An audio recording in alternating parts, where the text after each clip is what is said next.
انسان کا مائنڈ بہت زیادہ پاورفل ہوتا ہے. وہ ہر اس کام کو کرنے میں بہانے بنائے گا جس میں اس کو محنت کرنی پڑ رہی ہے, چاہے وہ صحیح ہے یا غلط ہے, اچھا ہے یا برا ہے, یہ چیز میٹر نہیں کرتی. اگر محنت کرنی پڑ رہی ہے تو بہانے بنائے گا ہی بنائے گا. پڑھنے میں ایفرٹ لگانی پڑتی ہے, اس لیے مائنڈ ہمارے سامنے بہانے کی پوری لسٹ رکھ دیتا ہے کہ صبح اٹھ کر اس لیے نہیں پڑھ سکتے کہ جی رات کو لیٹ سوئے تھے. نے کہا تھا رات کو لیٹ سونے کے لیے, اور پھر جب ہم دن میں پڑھنے لگتے ہیں تو بھوک لگتی ہے, اور پھر بھوکے پیٹ تو پڑھائی ہوتی نہیں ہے. تو پھر ہم کھانا کھاتے ہیں, اور اتنا کھاتے ہیں کہ پھر بس نیند آنے لگتی ہے, پڑھائی کا دل نہیں کرتا, اور پھر سو جاتے ہیں. جب سو کر اٹھتے ہیں پھر جی کہتے ہیں اب فریش ہوتے ہیں, تھوڑی دیر موبائل چلاتے ہیں, اس کے بعد پڑھائی کریں گے. اور جب فریش ہونا ہوتا ہے, وہ فریش ہونے کی بجائے ہمارا موڈ اور زیادہ خراب ہو جاتا ہے, کیونکہ ہم بہت زیادہ موبائل چلا چکے ہوتے ہیں. اور پھر جب یہ پتہ چلتا ہے کہ ہمارا کافی زیادہ ٹائم ضائع ہو گیا سوشل میڈیا چلانے میں, تو مائنڈ کے پاس پھر بھی چوائس ہوتی ہے, کہتا ہے کہ وہ کام کرو جو ضروری ہے, یہ وہ کام کرو جس میں مزہ آتا ہے. تو مائنڈ وہی کرے گا جس میں اس کو مزہ آتا ہے. جس کام میں انسان کو مزہ آتا ہے اس کام میں انسان کا کنسنٹریشن لیول اتنا زیادہ ہوتا ہے کہ جس کی کوئی لمٹ نہیں ہوتی.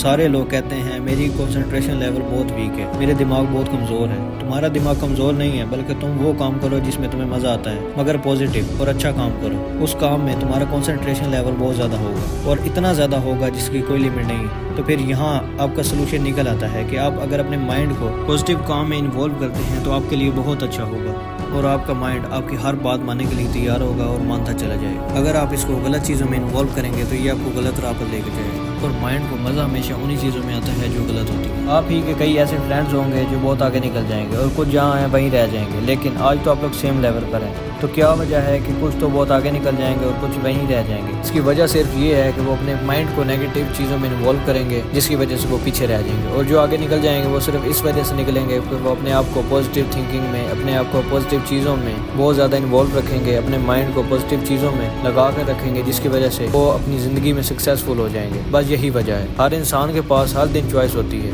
چوز بھی آپ نہیں کرنا ہوتا ہے, یا تو وہ کام کر لو جو بہت ضروری ہے, یا تو وہ کام کر لو جو ضروری تو نہیں مگر اس میں مزہ آتا ہے. ایک بات یاد رکھنا, اگر لائف میں کچھ کرنا چاہتے ہو تو آپ کو کوئی نہ کوئی راستہ مل ہی جائے گا. اگر کچھ نہیں کرنا چاہتے تو کوئی بہانہ مل ہی جائے گا. اگر بہانے بنانے لگ گئے تو جہاں ہو وہیں رہ جاؤ گے اور کچھ نہیں کر پاؤ گے. اس لیے بہانے مت بناؤ, ایک دن میں جتنا کر سکتے ہو اتنا تو کرو. اپنے آپ کو یہ بات سمجھاؤ کہ میں ان چیزوں سے بھاگ رہا ہوں جن پر میرا فیوچر ڈیپینڈ کرتا ہے, اور میں بھاگ کیوں رہا ہوں, صرف مینٹل بیس کی وجہ سے. اور یہ بات تو مجھے پہلے ہی پتا ہے کہ کامیابی تو محنت سے ملتی ہے. اگر سورج کی طرح چمکنا چاہتے ہو تو اس کی طرح تپنا بھی ہوگا, جلنا بھی ہوگا. اگر میں آپ سے یہ کہوں کہ آج سے تم تیار ہو جاؤ ہر وہ کام کرنے کے لیے جو تمہارے لیے ضروری ہے, اب اس کام میں جتنی بھی محنت کرنی پڑے, جتنا بھی درد سہنا پڑے, خود سے کہو کہ میں تیار ہوں اس کام کو کرنے کے لیے. شروع میں درد ہوگا اس کام کو کرنے میں, لیکن بعد میں آپ کو ہی مزہ آئے گا. اس لیے جتنا کام کر سکتے ہو اتنا کام ضرور کرو. اور جب ہمارے پاس چوائس ہوتی ہے کہ کچھ کرنے کی, تو وہ کرو جو تمہارے لیے ضروری ہے, اور جو بھی کام کرو اس کو دل سے اور محنت سے کرو.